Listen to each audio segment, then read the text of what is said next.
परत भेट.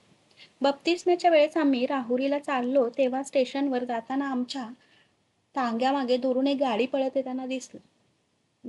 येताना दिसला. टिळकाने तिकिटे काढून आम्हाला डब्यात नेऊन बसवली व ते प्लॅटफॉर्मवर कोणाशी तरी बोलत उभे होते. इतक्यात तो गडी डब्यात आला व मला म्हणाला, बाईसाहेबांनी सांगितले आहे की आधी माझे 200 रुपये काढा आणि मग पुढे पाऊल टाका. हे ऐकून मला मेल्याहून मेल्यासारखे झाले. माझ्याजवळ त्यावेळी पैसे असते तर मी ते ताबडतोब देऊन टाकले असते, पण दारिद्र्या नाम मनोरथा अशी आमची नेहमीची स्थिती. मी टिळकांकडे पाहिले. टिळक नुसते हसले. गाडी हलू लागली. गाड्याने खाली उडी टाकली. हो, त्याच्या धमकावणीचा उपयोग गाडीला ब्रेकसारखा थोडाच होणार होता. बाप्तिस्मा झाल्यावर आम्ही राहुरीहून परत नगरास आलो. टिळक नगरास ईश्वरविद्येच्या सेमिनारीमध्ये काम करीत होते. तेथील विद्यार्थी म्हणजे आमच्यासारखीच कुटुंब असतील माणसे असत. 20-25 विद्यार्थी दर 3-4 वर्षांनी सहकुटुंब येत. हा वर्ग संपून विद्यार्थी आपापल्या गावी जाण्याच्या वेळी आम्ही बहुत करून सर्व विद्यार्थ्यांना सहकुटुंब फराळाला बोलवित होतो. आम्ही राहुरीहून आल्यानंतरची गोष्ट. विद्यार्थी चहाला बोलावले. त्यांच्यासाठी एक पायलीची शेव मी तळली. भूक सडकून लागली होती. इकडे कामाची गडबड. तशीच विस्तवाजवळून उठून काही खाल्ले व ढसाढसा पाणी प्याले. ताबडतोब माझे अंग लाल दिसू लागले. डोके बधीर झाले. मला काही सुचेना. कामदारणी माझ्यासारख्याच शहाण्या. त्या म्हणत, बाई तुम्हाला सर्दी झाली. पण मला काम करणे अशक्य झाले. ते सारे मग शहाबाई मिसाळ व त्यांची मुलगी ताराबाई यांनी केले. मला सपाटून ताप भरला. डॉक्टरीणबाई आल्या व त्यांनी सांगितले की हा गोवर आहे. मला त्यांनी बाजूला ठेवण्यास सांगितले व त्याप्रमाणे मला दुसऱ्या निराळ्या खोलीत निजवले. आईच्या मागे माझी बहीण मला माझ्या आईच्या जागी होती, पण ती स्वभावाने जितकी प्रेमळ तितकीच अभिमानी होती. गावातल्या गावात ती असून तिची माझी गाठ नव्हती. दत्तूच्या मुंजीत तिला पाहिली तेवढीच. तिला खोगीरद्या निजायला हे जे नगरास आल्यावर तिच्या तोंडचे शब्द ऐकले तेवढेच. आम्ही आल्यावर ती आजारी पडली व आमच्या बाप्तिस्म्याचे वृत्त ऐकून अंथरुणालाच खिळली. तिच्या माणी स्वभावाची व प्रेमळ स्वभावाची सांगड घालणे मोठे कठीण होते. या दोन वृत्तींचेच तिच्यात अंतस्थ तुमुल युद्ध चालून तिला हे दुखणे आले होते. नानासाहेबांचे ही मजवर मुलीप्रमाणे प्रेम होते, परंतु बायकोमुळे त्यांनीही आमचे नाव सोडून दिले होते. पण मला गोवर आला हे कळताच नानासाहेबांना राहावे ना ते कोणाला ना कोणाला सांगताच चोरून मला भेटायला आले. एकमेकांना पाहताच आम्हा दोघांनाही सुखदुःखाचे खूप हुंदके आले. ते बराच वेळ बसले. मी त्यांना म्हटले, माझी व माझ्या बहिणीची भेट करवा. मावशी, ते शक्य नाही. तुझ्याविषयीच्या दुःखात घारुमाईच्या चिंतेची सुपारी पडली आहे. माझ्या आठवणीत त्या वेळेपर्यंत माझ्या बहिणीच्या आयुष्यात चिंता काळज्या कधी कराव्या लागल्या नव्हत्या, पण आता एक से दो भले असे झाले. पाठची बहीण व पोटची मुलगी, पण ह्याच दोन सुऱ्या तिच्या गळ्यावर ठेवण्यात आल्या होत्या. जावयाने घरात एक बाई आणली. पैसा कलालाच्या दुकानी जाऊ लागला. नोकरी गेली. घारूला अत्यंत जाच होऊ लागला आणि त्यांच्या उदरभरणासाठी नानासाहेबांचा दरमहा बरीचशी ठराविक रक्कम पाठवणे भाग पडू लागले. इतके करून पुन्हा मुलीला सुख नाही ते नाहीच. या साऱ्या संकटाच्या भोवऱ्यात सापडून माझी बहीण अगदी भांबावून गेली. मी ख्रिस्ती होण्यापूर्वी ती घरातल्या घरात फिरत तरी होती, पण माझ्या बाप्तिस्म्याचे वृत्त कानी पडताच तिने अगदी अंथरूण धरले. तिच्या आजारामुळे नानासाहेबांनी हवापालट तरी व्हावा म्हणून स्टेशनजवळ बंगला घेतला होता. आम्ही राहुरीत जाताना स्टेशनवर वळलेला तांगा तिच्या नजरेस त्या बंगल्यातून पडला व लागलीच तिने तो गडी मजकडे 200 रुपये मागण्यास स्टेशनवर पाठवला होता. नानासाहेब घरी गेले. गोवरातून उठल्यावर एक दिवस मला नेण्यासाठी त्यांच्याकडून तांगा आला. मी गेले. घारुमाई माझी वाटच पाहत बसली होती. आमच्या भेटीत पुन्हा पावसात पूर्ण भरती आली. आमचे प्रेमच तसे होते. मी मावशी व ती भाची या नात्याच्या प्रेमात मैत्रीची भर पडली होती व तिच्या दुःखाने तर तिला आता कोणीतरी अगदी जवळच पाहिजेच होते.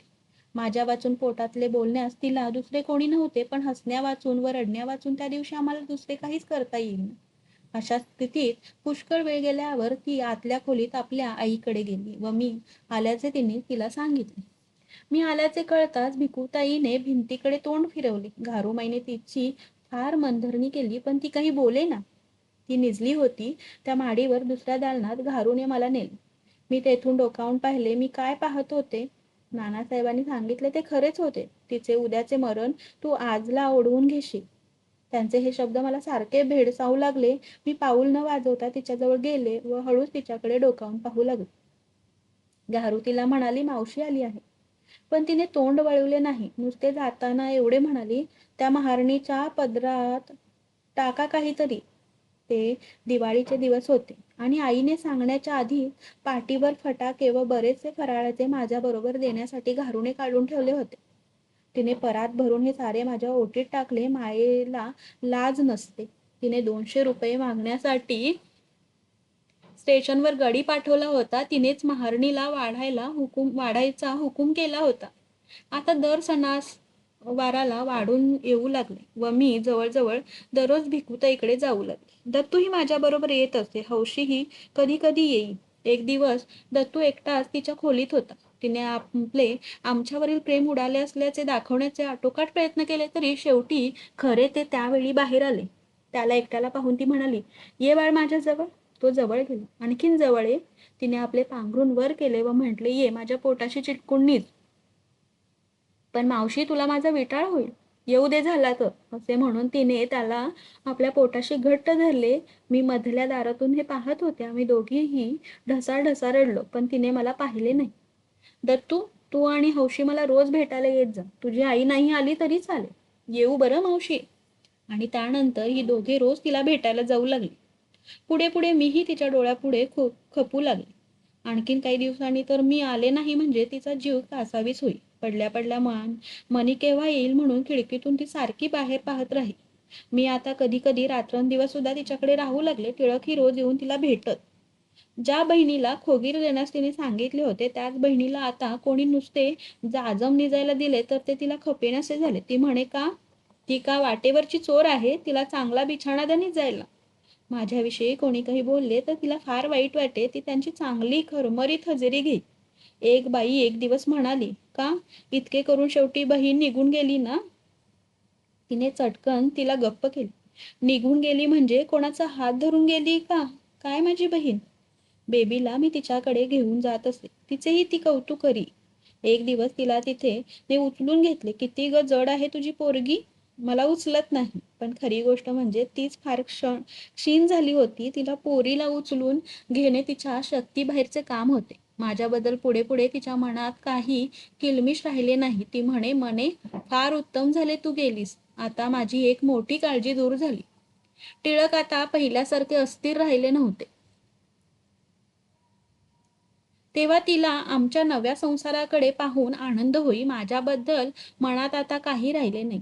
तरी एक गोष्ट मात्र परत मिळाली नाही, ती तिची सदृढ प्रकृती. ती अधिकाधिक क्षीण होत चालली. शेवटी तिला आपल्या जन्मभूमीला तरी बरे वाटेल म्हणून तिला नाशकास नेण्याचे ठरले.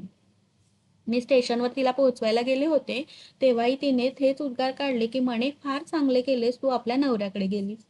उन्हाळा आला. टिळकांच्या महाबळेश्वरच्या वारीचे दिवस आले. परंतु ह्या वर्षी महाबळेश्वरला न जाण्याचे त्यांनी ठरवले. कारण त्यांच्या पुढे कामाचे डोंगर पडले होते. काम मिशनचे नव्हते तर लोकांचे होते. दुष्काळामुळे लोकांचे धंदे अजिबात बुडाले होते. त्यांना सहाय्य करण्याच्या खटपटीत ते गुंतले होते. कोणाला तगाई मिळवून दे, कोणाला माग घेऊन दे, कोणाला कपडा वाट, आणि हा सर्व पैसा त्यांनी स्वतः दारोदार हिंडून मिळवला होता. त्यांचे काम पाहून सरकारातूनही त्यांना काही सहाय्य मिळाले होते. कोमटी, भाजीवाल्या वगैरेंना 4, 6, 10 पर्यंत रुपये देऊन त्यांचे धंदे त्यांनी उभे केले. त्यांच्याकडे लुगडी वाटण्याचेही काम होते. त्यात एक एक बाई रोज रोज निरनिराळ्या पेहरावाने येऊन 4 लुगडी उपटून लागल्याचे निदर्शनास आल्याने बायांनी जुनी लुगडी ठेवून घेण्याचे काम माझ्याकडे आले. पैशाचे व कपड्यांचे हे जोखमीचे काम टिळकांच्या अंगावर पडल्याने व त्यांना पैसा नीट सांभाळता येत नाही अशी माझी ठाम समजूत असल्याने मी बनले होते खजिनदार, व त्यामुळे मलाही घर सोडता येईनसे झाले. या भयंकर दिव्यातून बाहेर पडायला 3-4 महिने लागले. या अवधीत मला बहिणीकडे जाण्यास मुळीच झाले नाही. पुढे मी ती नाशकास गेली असे कळले, पण त्यापुढे काही कळेना. दुष्काळ मवाळ होऊ लागताच माझ्या बहिणीची काळजी माझ्या मनात जहाल होऊ लागली. टिळकांकडून मी पत्रावर पत्रे टाकू लागले, पण पेशंटचे काही उत्तर येईना. जो भेटेल त्याला मी वेड्यासारखे माझ्या बहिणी संबंधी विचारले. एक दिवस एक गृहस्थ सहज आमच्याकडे आले असता अशीच विचारपूस केली. तो म्हणाला, तुम्हाला माहित नाही का? नाही, काय आहे? मला तिची फार काळजी लागून राहिली आहे. अहो, त्यांना जाऊन तर 10-12 दिवस झाले आता. माझे हातपाय गळाले. मजवर वज्राघात झाला. माझ्यामुळे तिला कष्ट, आजार व शेवटी मृत्यू आला. तेव्हा मला ती बातमी ऐकून काय वाटले असेल याची शब्दापेक्षा कल्पनेत चांगली जाणीव होईल. टिळकाने तार केली. तिचे उत्तर पत्राने आले की माझी रजा संपली. मी 2-3 दिवसात येतो. नाशकास कर्मठपणा अधिक म्हणून मुद्दाम मला आधी त्यांनी कळवले नव्हते. आपण कळवले आणि ही उठून नाशकास आली म्हणजे त्या दुःखाच्या प्रसंगात हिच्या शिवाशिवीचा आणखीन गोंधळ असे त्यांना वाटले. पेंडसे आले. त्यांना मी भेटायला गेले. एकमेकांना पाहून आम्हाला जे काही वाटले ते वर्णन करून सांगता येणे शक्य नाही. पेन्शनना जेवायला दुसरीकडे जायचे होते, पण ते मला जेवल्यावाचून घरी जाऊ देईनात. मावशी, तुला मेहुणा मारला व बहीण जिवंत आहे असे समज. मी तुला मुळीच अंतर देणार नाही असे म्हणून ते माझे जेवण होईपर्यंत माझ्याजवळ बसून राहिले.